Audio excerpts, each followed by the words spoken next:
Okay, so today I'm going to be reviewing Chloe's Trouble in Paradise album track by track. So track one is All I Got, Free Falling, and I think that this is a stunning opener, great way to start off the album and kind of set the tone for it. And I thought that her vocals were really great here, good lyrics, fitting production.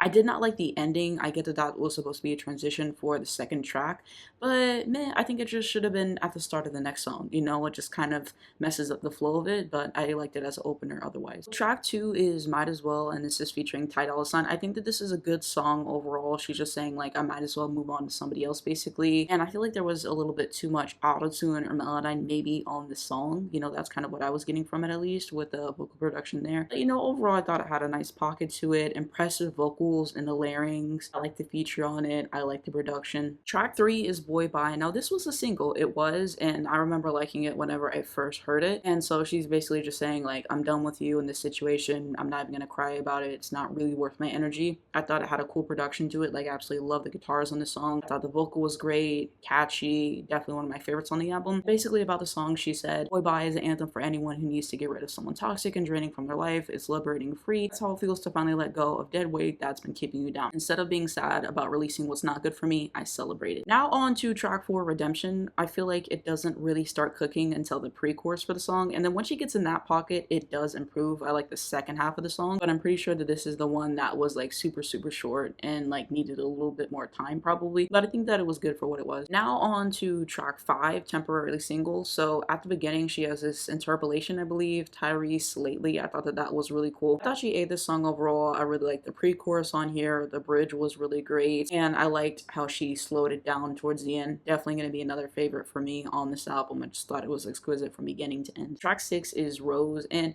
yeah, I think that this is a great record overall. This basically shows what she was trying to do on the first album with all the sexuality and stuff like that, but it's not cringy, and I think that that's the upside for this album that I'll talk about at the end. But I mean, pretty straight to the point with the chorus and all that stuff. I like the production, I like the singing, I think the songwriting on here was good. I enjoyed it. Track seven is Favorite featuring Anderson .Paak. So honestly, this kind of sounds like a JCPenney commercial to me. No shade, no shade. You know, I thought it had a nice groove to it. It's cute. Not really a favorite on the album, kind of just like blends in. It wasn't bad, but that was kind of the vibe that it was giving, you know, based on the vocal delivery, production, things like that. Track eight is Same Lingerie. So I think that this song 8, I really like the production to it, and then on the screen is like some of my favorite parts of the song just to like listen to, and the lyrics and stuff like that. And it's basically just like reflecting on a past relationship and like looking at all that stuff, and like I can't really wear this anymore because it like reminds me of you and the experience. I thought it was a really good song on the album. Track 9 is Never Let You Go featuring YG Marley. I think that this is an Afrobeats moment on the album. I think that this song wasn't bad, you know, probably a skip for me. I think just in comparison to the other songs, it probably ranks towards the bottom for me and everything, to be honest with you. It was alright, it was alright. Track 10 is Want Me with Holly, and I adore this song. I love the guitars on here, the chord progressions I thought were super interesting. I think it's just great overall. I really like the chorus on the song particularly as well, just kind of interesting what the song's about in general. Definitely got to be another favorite for me on the album. I think the vocal delivery and the stacking on here, immaculate. Just the attention to detail that they put in here. Yeah, this was just exactly what I wanted,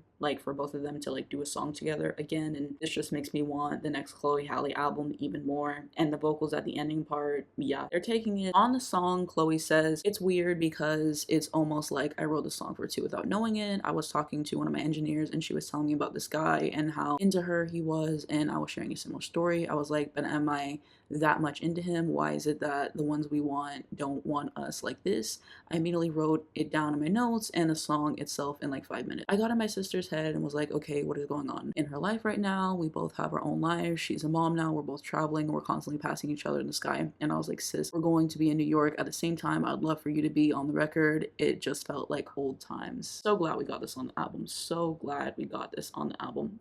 Track 11 is Moments. I think that this was good vocally, but it just wasn't for me. It kind of sounded dated with the production, in my opinion. It's definitely giving me like a 2016, 2017 vibe. You know, I think I liked it more on the second listen, but just, I don't really need the album, to be honest with you. Track 12 is Fuck Your Status. So I think that this is alright. Kind of pales in comparison to the other records on this album for me. It was another single for the album, the lead single at that. And so basically, she she explained in a TikTok live that the song went through a myriad of changes and was originally shortened to be an interlude on the album until a close friend recommended that she release it as a full-length song. And she explained that the song isn't about wealth or economic status, but instead about social status and how she has the ability to love a person regardless of their status and her status as a celebrity. Track 13 is Nice Girls Finish Last. I really like this one. It feels like a return to form over the last few songs for me. I thought that it was really catchy. And track 14 is Strawberry Lemonade. I think that this is cute, has a light production. It's something good for the summertime overall. Track 15 was Shake featuring Jeremiah. I think that this song is absolute trash. I don't know how it made the album. And yeah, just like the vocal deliveries, the songwriting, him on the song was absolutely egregious. The worst song on the album by far, in my opinion. I don't know how it made the cut. And the 16th and final track is Somebody. I think it's okay. I doubt that I'll replay it, chop. It just doesn't really fit on the album. Again, it was kind of giving a little bit dated. So in terms of a quick recap of my favorite songs on the album, Boy Bye, Want Me with Holly, Same Lingerie, Temporary Single, those are the ones that I narrowed it down to. And now on to my overall thoughts on this album. So for me, I think that this was a big improvement over In Pieces. What really didn't work for me on In Pieces in particular is I just felt like the songwriting was definitely a step down from what I'm used to hearing from her. The production was kind of mid. The only thing that was good on the album, I feel like, was the vocal arrangements and vocal production in general. I just feel like that album didn't really show what she was capable of, you know, especially hearing Ungodly Hour, just how great that was lyrically and from a production standpoint as well. It just felt like a big step down. Straight away, one of the worst songs I ever heard. But yeah, the album, it just didn't really showcase everything that I felt like she was able to do. I only liked like one song in the album, and yeah, it was just trash in my opinion. And so, you know, I think the pen was In Pieces. I think that the difference between that album and this album is I can just feel the growth on this album in general. Songwriting on here is way better. Like, the whole thing with the sexuality and everything that she's caught a lot of heat with, she found a way to take that sexuality angle, and you know, she's still in it with songs like Rose and stuff like that, but it's not cringy. It feels grown in a good way. So I think that that is a big point. Like, the songwriting is so much better. Like, the songs are catchy, it's good. Whatever team that she worked with for the songwriting on this, I appreciate it. I appreciate it. I think that the production was generally fabulous on this. I really love the vocal arrangements and the vocal layering and all that stuff, and just, yeah, it was really good just to hear what she was doing from that standpoint as well. And I'm just glad that she took the constructive criticism from that album and actually grew from it, and also that she released it a year after In Pieces, you know, because I feel like that album kind of left a bad taste in a lot of people's mouths, or a lot of people just kind of felt indifferent towards it. So to release this album a year afterwards, I don't know, I think that it was just a good move overall and everything. And so yeah,